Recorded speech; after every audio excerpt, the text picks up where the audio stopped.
Chandrababu political success వెనుక అనేక కారణాలు ఉంటాయి.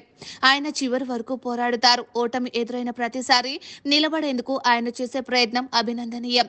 2 సార్లు పార్టీకి ఓటమి ఎదురైన సీనియర్లు దూరమైన వీరోచిత పోరాటం చేసి 2014 ఎన్నికల్లో విజయం సాధించారు. 2019 ఎన్నికల్లో ఘోర పరాజయం ఎదురయ్యేసరికి పార్టీ ఇక లేవదని అంతా భావించారు. కానీ ధైర్యం కూరగట్టి 7-10 వయసులో గట్టిగానే పోరాడుతున్నారు.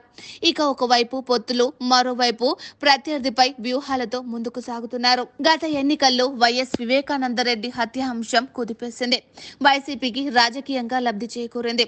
ఇప్పుడు అదే అంశాన్ని తీసుకొని చంద్రబాబు పోరాటం చేయడం ప్రారంభించారు. వైఎస్ కుటుంబంలో వ్యక్తుల ద్వారానే గట్టిగానే ప్రయత్నిస్తున్నారు.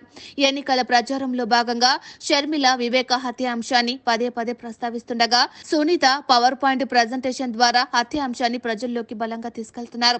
అటు పవన్ తో పాటు చంద్రబాబు సైతం వివేక హత్య అంశాన్ని ఎక్కువగా ప్రస్తావిస్తున్నారు. బాబాయిని చంపించిన వాడు ప్రజలను లెక్క చేస్తాడా అంటూ ఆరోపణలు చేస్తున్నారు. ప్రభుత్వ వైఫల్యాలు కంటే వివేక హత్య అంశమే ఎక్కువ ప్రాధాన్యత సంతరించుకుంది. మరోవైపు వివేక హత్య కేసుకు సంబంధించి అవినాష్ రెడ్డి ముందస్తు బెయిల్ను రద్దు చేయాలని కోరుతూ న్యాయస్థానాన్ని ఆశ్రయించేలా కొందరిని చంద్రబాబు ప్రోత్సహించారు. అందులో భాగంగానే దస్తగిరి సైతం తెలంగాణ హైకోర్టులో పిటిషన్ దాఖలు చేస్తున్నట్లు ప్రచారం జరిగింది.